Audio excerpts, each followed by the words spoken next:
Graça e paz, igreja, poder sentar. Que culto maravilhoso, né, irmãos? Culto maravilhoso. Você pode dar uma salva de palmas ao Senhor? Culto maravilhoso. A gente recebeu tanto de Deus. É uma bênção mesmo. Oh, glória. Deixa eu sentar aqui. Irmãos, estou muito feliz pelo acolhimento, pela forma carinhosa, como essa igreja tem ajudado todas as pessoas, não só a mim, mas a pastora Regina falou, quero aqui fortalecer a gratidão, o carinho que essa igreja teve com o irmão Paulo e a irmã Priscila. Gesto verdadeiro e demonstra o compromisso que a igreja tem com cada um membro dessa casa. Eu fico muito feliz. Nós estivemos, assim, presentes na vida dos irmãos.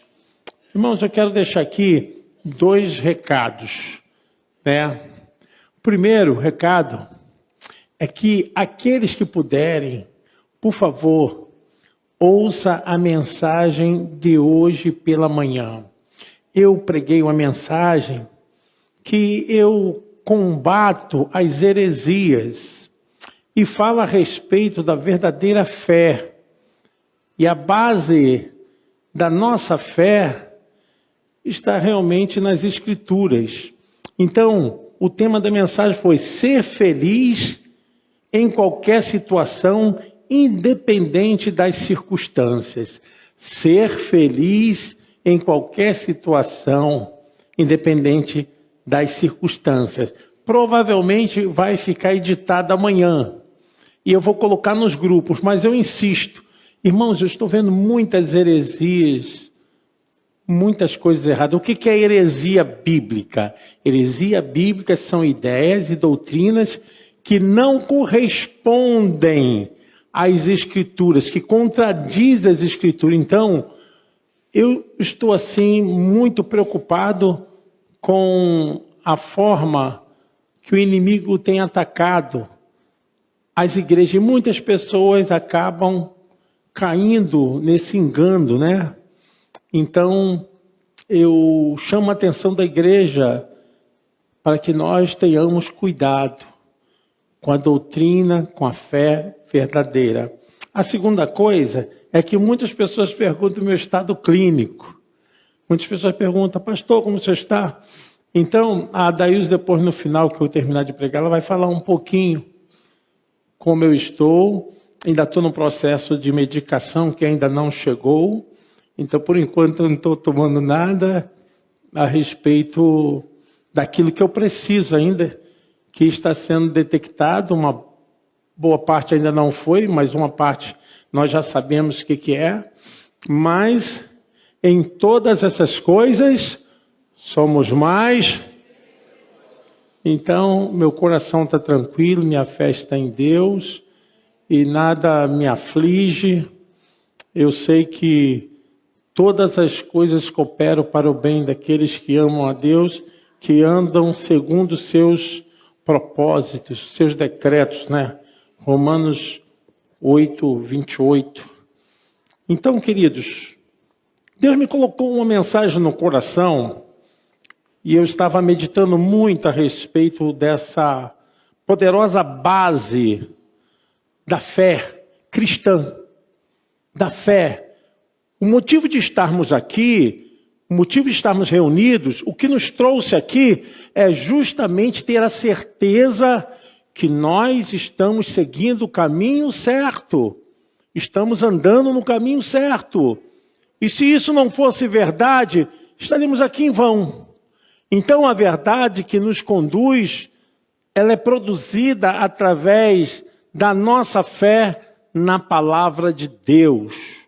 Então, eu quero falar dessa doutrina poderosa, que sem ela, com certeza, Jesus seria chamado de farsante, enganador, mentiroso, seria aquele tipo de pessoas que manipulam. Então, mas fora de qualquer intenção maligna, né? Para imputar essa coisa feia na alma do Evangelho, Jesus, ele venceu, ele é mais que vencedor, e nós temos testemunhas bíblicas, né? Na palavra de Deus, o relato da vitória que ele conquistou por nós na cruz do Calvário e pela sua ressurreição. Eu quero ler com vocês João, capítulo 20, Evangelho de João, capítulo 20, a partir do versículo 11. Vamos ler alguns versículos. Já está até no televisor. E Maria estava chorando fora, junto ao sepulcro. Estando ela, pois, chorando, abaixou-se para o sepulcro e viu 2 anjos vestidos de branco, assentados onde jazera o corpo de Jesus, o verbo está no passado, uma à cabeceira e o outro aos pés. E disseram-lhe eles: mulher, por que choras? Ela lhes disse: porque levaram o meu Senhor e não sei onde o puseram. E tendo dito isto, voltou-se para trás e viu Jesus em pé, mas não sabia que era Jesus. Disse-lhe Jesus: mulher, por que choras? Quem buscas? Ela, cuidando que era o hortelão, disse-lhe: Senhor, se tu levaste, dize-me onde o puseste, e eu o levarei. Disse-lhe Jesus: Maria. Ela, voltando-se, disse-lhe: Rabone, que quer dizer mestre. Disse-lhe Jesus: não me detenhas, porque ainda não subi para o meu Pai. Mas vai para os meus irmãos e dize-lhes que eu subo para meu Pai e vosso Pai, meu Deus e vosso Deus. Maria Madalena foi e anunciou aos discípulos que viram o Senhor e que ele dissera isso. Chegada, pois, a tarde daquele dia, o primeiro da semana, cerradas as portas onde os discípulos, com medo dos judeus, se tinham ajuntado. Presta atenção, com medo dos judeus, se tinham ajuntado. Chegou Jesus e pôs-se no meio e disse-lhes: paz seja convosco. E dizendo isso, mostrou-lhe as mãos e o lado, de sorte que os discípulos se alegraram vendo o Senhor. Disse-lhe, pois, Jesus outra vez: paz seja convosco. Assim como o Pai me enviou, também eu vos envio a vós. E havendo dito isso, assoprou sobre eles e disse-lhes: recebei o Espírito Santo. Aqueles a quem perdoardes os pecados, eles são perdoados. E aqueles que são os retiverdes, eles são retidos. Ora, Tomé, um dos 12, chamado Dídimo, não estava com eles quando veio Jesus. Disseram-lhe, pois, os outros discípulos: vimos o Senhor. Mas ele lhe disse: se eu não vir o sinal dos cravos em suas mãos, e não puser o dedo no lugar dos cravos, e não puser a minha mão no seu lado, de maneira nenhuma o crerei. Amém. Glória a Deus. Esse texto nos faz pensar a força da doutrina que mantém a igreja de pé. Mantém a igreja sempre permanente. E a igreja não vai parar. A igreja que já atravessou tantos momentos difíceis da história, nós sabemos a era das trevas, das perseguições, dos cristãos que foram mortos nas mãos de Nero, e a demonstração que a igreja não parou e não vai parar. Momento também que a igreja acabou tomando um caminho onde ela foi abafada da verdadeira fé. Mas nós sabemos que no século 16, 17, começa a viver um novo momento na história de Martim Lutero. É aquele que trouxe a luz para as mentes humanas daquele tempo e depois toda a Europa. Vocês podem ler isso está no Google, pode ver lá. A história é clara e nos traz esse esclarecimento como a Europa foi incendiada pela palavra de Deus, como cresceu, incendiada no bom sentido, avivamento, despertou da fé, e a fé que libertou o povo foi o que Martim Lutero escolheu. Conhecereis a verdade e a verdade vos libertará. E realmente, porque a salvação vem pela fé. E a fé é justamente a produção daquilo que nós temos como base da doutrina das Escrituras. E a gente vê aqui João. João é um discípulo amado. João foi o último dos discípulos a morrer. Foi aquele que morreu de morte natural. João do Evangelho, João das cartas, das epístolas, João do Apocalipse, é o mesmo João.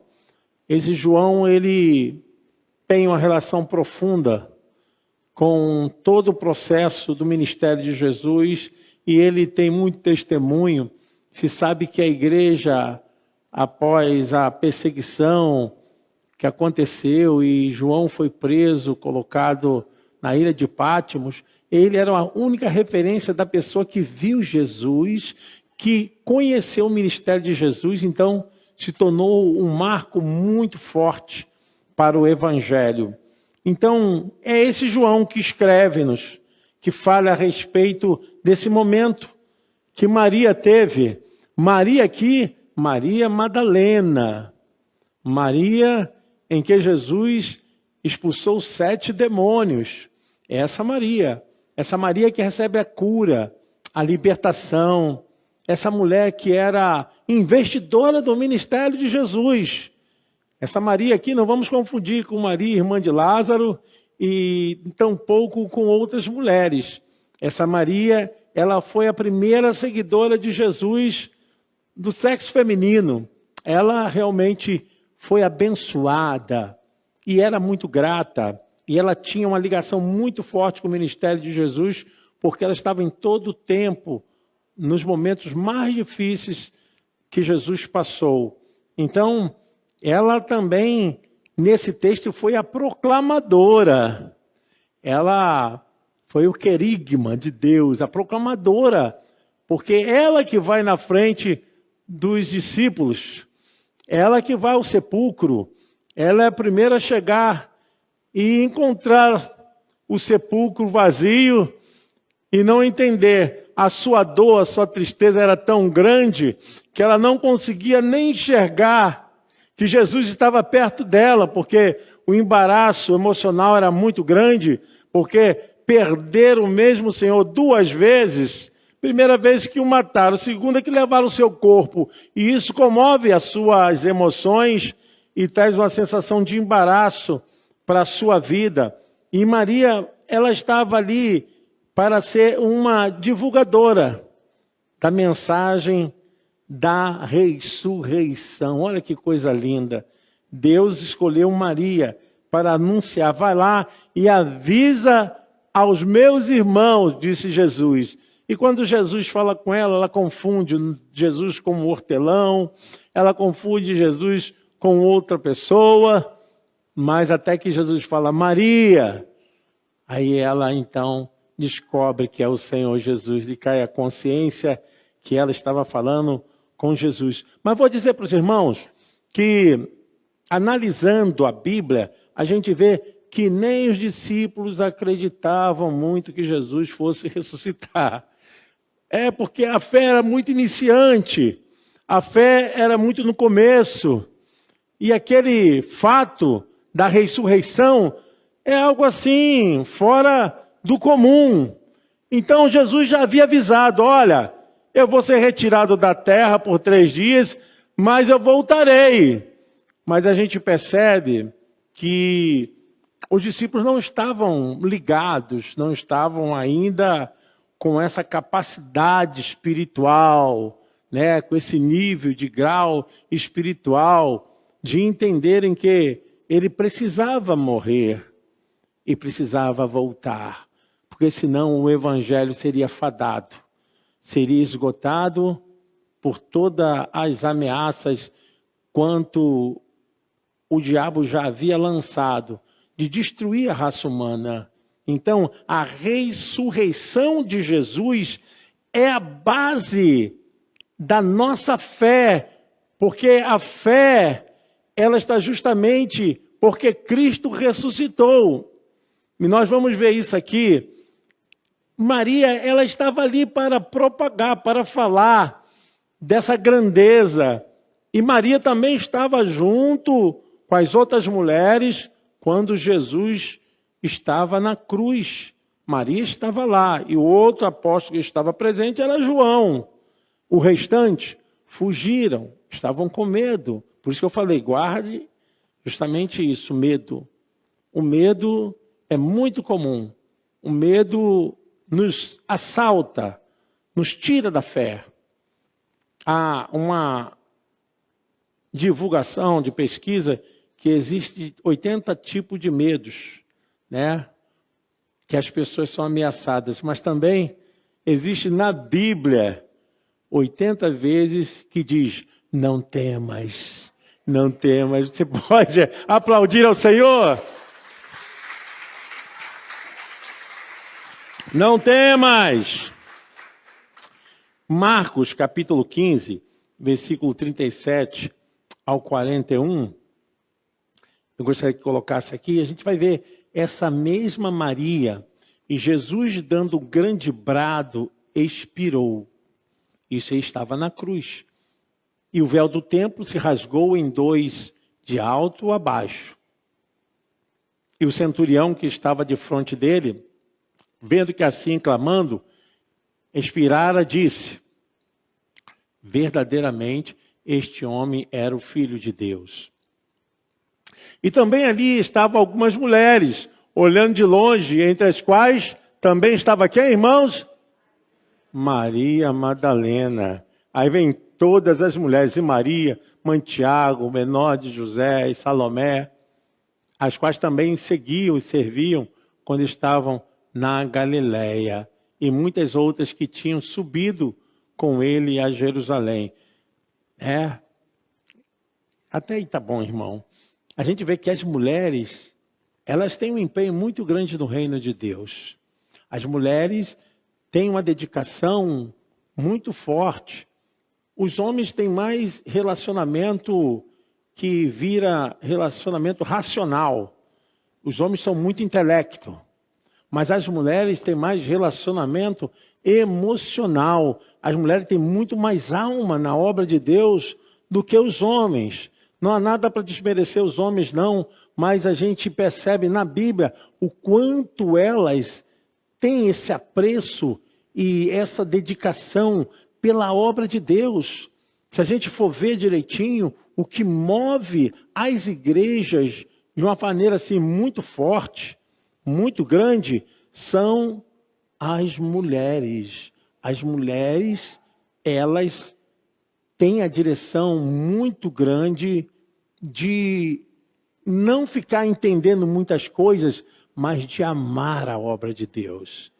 Eu louvo a Deus por suas vidas, tá? Os homens não fiquem ciumados, não. Vocês são bênção, mas a gente tem que aprender muito com as mulheres. As mulheres são uma bênção. A gente vê isso aqui no Ministério de Jesus, né?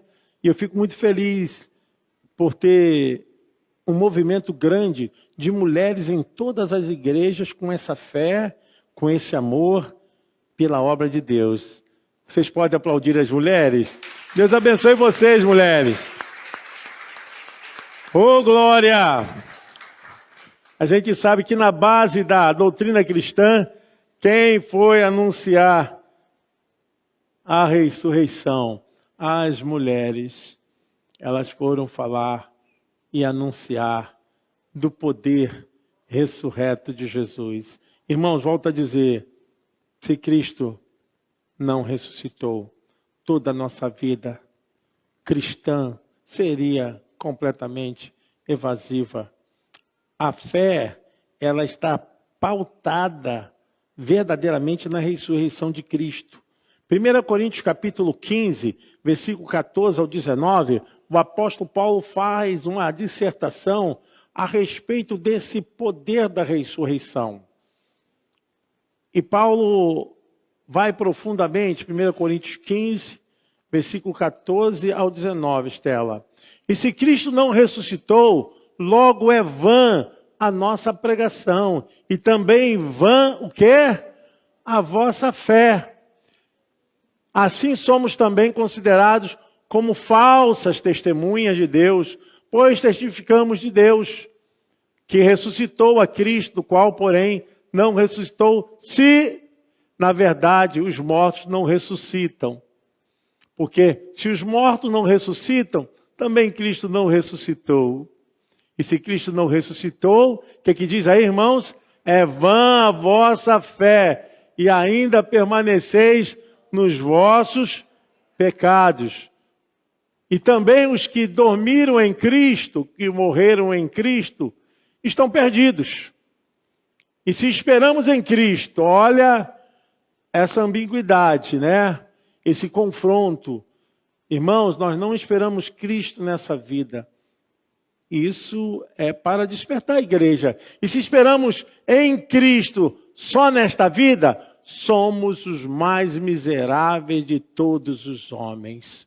Que profundo.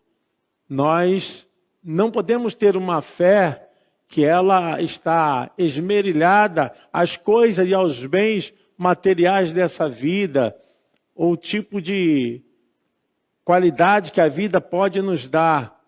Nós temos a certeza que a nossa fé ultrapassa a toda grandeza humana, a toda exuberância humana, a todo ouro, toda prata, a todas as cifras, a todo o petróleo, a toda a riqueza mineral, a toda a grandeza desse mundo. A nossa fé, a nossa esperança é de algo muito maior do que aquilo que pode nos dar essa vida. Por isso que nós não podemos deixar de pregar essa palavra. O apóstolo Paulo fala a Timóteo: Timóteo, filho meu, insista, pregue a palavra em tempo e fora de tempo. Quer dizer, não tem momento para pregar a palavra de Deus. Todo momento é necessário pregar a palavra de Deus, a mensagem de salvação, da ressurreição, da confiança, da certeza que nós já nascemos da morte para a vida. A vida, ela começa em Deus por meio de Cristo Jesus. A ressurreição, ela começa através da nossa fé, crendo no propósito da expiação de Cristo. E se cremos na expiação de Cristo, nós então temos a mensagem de confiança, que nada nessa vida vai nos roubar essa grandeza de confiança e esperança, porque o Evangelho é esperança. O Evangelho é o absurdo que anda na contramão dessa vida, enquanto muitos estão procurando essas coisas relacionadas a essa vida. Nesse mundo horizontal, a fé nos transporta para o mundo vertical. Para Deus. Para Deus. É nele que está a nossa fé. E sabemos, o apóstolo Paulo falou, olha, se Cristo não ressuscitou, vã é a nossa fé. E aí, nos leva a toda a grandeza de vivermos esse evangelho e com uma certa postura, né? Que eu vou dizer aqui para os irmãos, nós não somos metidos, nós vivemos pela fé. As pessoas não entendem isso. As pessoas falam, poxa, mas esse servo de Deus está passando por provação, está passando por luta, problemas, está rindo, está cantando, está louvando, está alegre. Mas não sabe que nós ultrapassamos essa linha de suportabilidade das coisas que vêm nos atingir nessa vida. Por isso que o apóstolo Paulo diz, olha, nós somos loucos por Cristo, porque nada pode te parar, nada pode te deter, nada pode ser razão absoluta para dizer, vou largar, vou deixar, vou andar para trás. Nada pode te tirar do amor de Deus que está em Cristo Jesus. A tua fé é a tua esperança em Cristo. E é essa mensagem que as mulheres foram levar para os apóstolos. E o texto diz bem claramente que eles estavam confinados naquela sala, e o texto fala que eles estavam ali presos ao medo. O medo sempre está perturbando, né, a vida das pessoas. E elas foram ali falar, e eles estavam naquela sala trancados porque estavam com medo, preocupados ainda com o que iriam fazer de suas vidas. O que seria de suas vidas agora sem um mestre? E Jesus falou: avisa os meus irmãos que eu vou até eles. E Jesus falou que iria aparecer, mas o medo revela que eles não estavam esperando isso. Eles não aguardavam isso. Eu sei, irmãos, que no início da fé cristã, tudo foi muito difícil.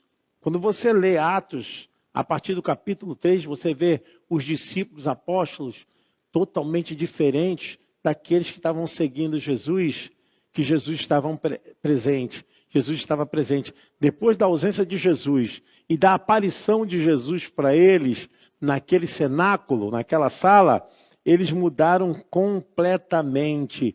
Pedro é mudado, João é mudado, e a gente vê a igreja crescendo após esse advento maravilhoso. Então, nós encontramos aqui que o poder da graça de Deus, do Evangelho, nos livra do medo, nos tira do medo da vida, do medo da morte. O Evangelho é o poder de Deus para todo aquele que nele crê, porque não é esperança somente para esticar um tempo de vida aqui nessa terra. É muito bom a gente viver um pouco mais, mas nada pode ser comparado com a vida eterna. E a minha preocupação com essa mensagem da ressurreição de Cristo é justamente para despertar, irmãos, a respeito da fé que nos leva para a vida eterna. A fé que nos leva para a eternidade com Deus. Porque existem 3 tipos de morte, né? Existe a morte física, que se Jesus não voltar, a gente enfrenta, tem que enfrentar. Tem a morte espiritual, que é a mais preocupante. A morte espiritual, quando a pessoa está morta nos seus delitos e pecados, que é a morte que define o que será feito da pessoa. Por isso que a igreja tem que continuar pregando, porque a pregação, a mensagem, não é minha e não é sua. Nós somos mensageiros. Nós somos aqui arautos do Senhor. A pregação não é um convencimento da igreja do Nazareno de Olinda. Pastor Barnabé não é dono da mensagem do Evangelho, da salvação. Se a pessoa quiser, louvado seja Deus. Se a pessoa não quiser, nós devemos continuar pregando a palavra. Porque a palavra ela não volta vazia, amém? Ela não volta vazia. Então, nós temos aqui diante de nós um grande desafio, que é continuar na fé, na doutrina da mensagem da ressurreição de Cristo. E existe também essa morte, que é a morte que determina aquilo que foi decidido na morte espiritual, que é a morte eterna. Morte física, morte espiritual e morte eterna. Não tem jeito, irmãos. Me pesa falar sobre isso. Me pesa porque nós não queremos que ninguém se perca. Nenhum de nós aqui tem prazer na morte de ninguém que não tenha a salvação. Pelo contrário, nós sentimos a dor, nós sentimos o pesar, porque a salvação é um dom de Deus para todo aquele que nele crer, na obra de Jesus. Então, se você tem na família pessoas que não se decidiram, se você tem pessoas na família que ainda não aceitaram a mensagem da salvação, continue orando, continue pregando, não pare. Mas saiba de uma coisa, a palavra que convence o homem do pecado, da justiça e do juízo. É a palavra de Deus. Então, nunca diga, vou parar de pregar, vou parar de falar de Jesus, não vou orar mais, não vou insistir. Meu irmão, quem é você e quem sou eu para dizer isso? Quem somos nós? A mensagem não é nossa, igreja. A mensagem é de vida eterna, é do Deus Todo-Poderoso. Nós não temos poder nenhum para dizer, esse não merece ir para o céu, esse merece ir para o céu, nada disso. Então o texto fala justamente do poder da doutrina, da mensagem da ressurreição. Ela é muito eficaz. Ela é esperança para o mundo. A fé na ressurreição de Cristo. O apóstolo Paulo diz, e se Cristo não ressuscitou, nós estamos perdendo o nosso tempo aqui. Estamos reunidos para quê? Mas fora de qualquer contexto dessa natureza, nós estamos aqui porque Ele está vivo. Porque Ele está vivo, amém? Tem um hino que nós cantamos aqui que fala sobre isso. A nossa esperança é isso. Porque Ele vive, posso crer no amanhã. Porque Ele vive, temor não há. Mas eu bem sei, eu sei que a minha vida e a sua vida está nas mãos do meu Jesus, que vivo está. Aleluia! Aleluia! Aleluia!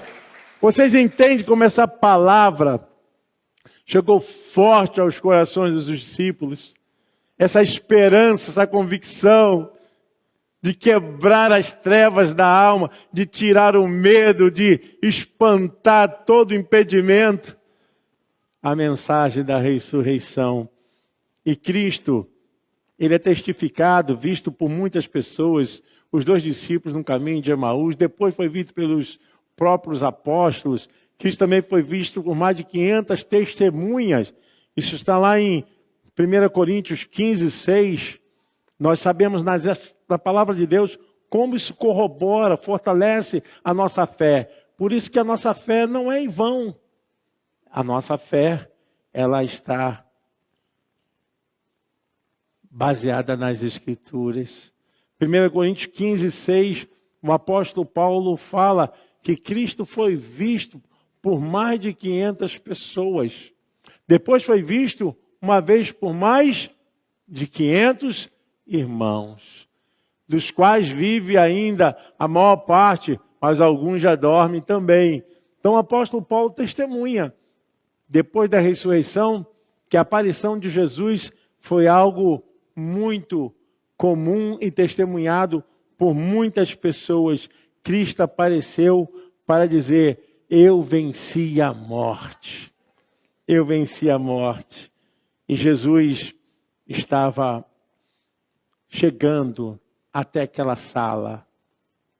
Glória a Deus. O versículo diz que Jesus se aproximou daqueles irmãos. Versículo 19 diz, chegada pois a tarde daquele dia, o primeiro da semana, cerradas as portas, onde os discípulos, com medo dos judeus, se tinham ajuntado, chegou Jesus, pôs-se no meio e disse, paz seja convosco. Então a gente vê que ele transpassou aquelas portas, estava fechado. Isso fala do poder do corpo ressurreto. Corpo após a ressurreição. É um corpo que não tem limite. É um corpo que ele não tem poder de ficar preso ao tempo e ao espaço. Então Cristo estava com o corpo ressurreto. Por isso que muitos, quando põem aquela frase assim, eu creio no Cristo ressurreto, e você já sabe, naquele que ressuscitou, naquele que venceu a morte, aquele que não está mais putrificado, né? Está mais com seu resíduo de vida física numa caixinha, não é mais pó nem cinza, mas ele venceu a morte. E Jesus, então, transpassou aquela porta fechada e disse, Pai, seja convosco, e soprou sobre eles. E a Bíblia diz que eles ficaram cheios do Espírito Santo, receberam o poder. E disse, olha, a partir de agora eu dou o poder para vocês perdoar os pecados. E também, se tiver de reter, vocês terão poder para reter também. E havendo dito isso, versículo 22 do capítulo 20 de João, assoprou sobre eles e disse-lhes, recebei o Espírito Santo. E a quem perdoardes os pecados, lhes são perdoados. E aqueles a quem os retiverdes, lhes são retidos. Então, todos foram. E tem aqui o problema que é assim que a Bíblia vai cuidando, né? O problema de Tomé, o Dídimo, né? Tomé ainda descrente. A gente não pode aqui facultar uma ação de julgamento porque ele não creu. Mas tudo era o começo, tudo era o início. É assim a obra de Deus, né? Tudo no começo. Quem diria que dessa igreja saíram vários pastores, várias igrejas saíram dessa igreja. Mas lá no início, quando o pastor Veloso começou, ele pregava para os passarinhos. Ele pregava para o vento, porque não tinha membros. Mas é assim, do início tudo é difícil. E como é que vai crer numa coisa assim? Pessoal, o pastor deve estar maluco. Como é que aqui vai crescer? E a igreja hoje, ela cresceu. Ela cresceu. Mas no início, assim, tudo é muito cotizado, pequeno, diluído. Mas nós sabemos que depois Tomé, ele se tornou um grande seguidor de Jesus. Não devemos atribuir por causa dessa descrença dele que ele foi um péssimo seguidor. Não, existe até aquilo que não foi canonizado, né? O Evangelho segundo Tomé, que quem gosta de ler deve até pesquisar, que é uma boa leitura. Boa leitura. Então, Tomé, ele venceu também essas barreiras. E quando ele viu Jesus, Jesus falou assim, Tomé, coloque aqui o teu dedo no lugar das lanças que me furaram. Coloca aqui do meu lado. E Tomé, diz o texto, Tomé creu. E disse, Senhor meu e Deus meu. Então, a gente não pode atribuir que ficou preso só a isso, né? Ah, você é São Tomé. Tomé mudou, gente. Ele não ficou preso àquela descrença, não. Então, a mensagem da ressurreição, ela foi espalhada. Ela está hoje sendo anunciada, porque se Cristo não ressuscitou, vã seria a nossa fé. Mas porque Ele venceu, nós estamos aqui. Nós estamos aqui. Eu gostaria de chamar o irmão Xandão aqui, Ministério de Louvor, nós pudéssemos cantar essa mensagem da ressurreição. Porque Cristo venceu, nós também venceremos. Porque Ele é a primícia dos que dormem. Ele foi o primeiro a ressuscitar e mostrar como Ele venceu a morte, nós também venceremos. E se você, meu irmão, ainda não fez uma ação de decisão ao lado de Jesus, abra o seu coração hoje. Não procure se convencer com as minhas palavras, não. Estude a Bíblia. Peça a Deus orientação. Será que o pastor Barnabé está falando é verdade? Procure nas Escrituras Sagradas. É aquilo que eu disse, olha, cuidado com as heresias. Muitas igrejas querem promover aquilo que Jesus rejeitou. Cuidado. a gente fica vendo a multidão atabalhoada, correndo para um lado e para o outro, atrás de bênção, e esquece que a maior bênção é a salvação. É a maior cura que a pessoa pode ter. Não é a cura física, é a cura da alma. Amém? Vocês podem se colocar de pé? Aleluia. Podemos cantar aí, minha irmã? Amém? Pode chegar para cá, pode ficar aqui. Deus possa nos abençoar nessa noite. Aleluia. O Espírito Santo possa tocar no seu coração. Ore por pessoas que ainda não são batizadas. Nós teremos batismo aqui no mês de março. Se você deseja ser batizado, eu quero que você procure aqui um dos pastores e diga: eu quero me candidatar para o batismo. Seja batizado. Quem crê e for batizado, aleluia.